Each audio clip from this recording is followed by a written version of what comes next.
राजकीय मतभेद असल्यामुळे मैत्री तोडणाऱ्यांनी हा व्हिडिओ नीट बघा।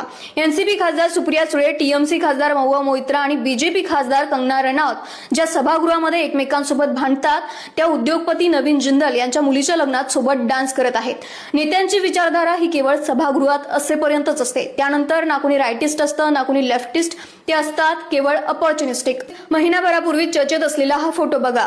एका आयपीएस अधिकाऱ्याच्या मुलीच्या लग्नात अदानी, पवार आणि फडणवीसांचा हा फोटो राजकारणाची दुहेरी बाजू उघडकीस आणतो।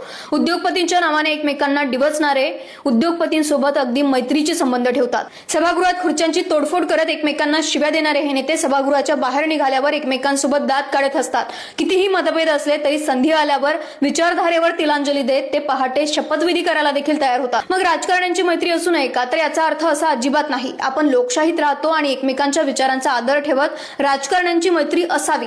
फक्त त्यांनी हाच कानमंत्र त्यांच्यासाठी जीव द्यायला देखील तयार असलेल्या त्यांच्या कार्यकर्त्यांनाही द्यावा आणि त्यांच्यावर विश्वास ठेवणाऱ्या मतदारांनाही।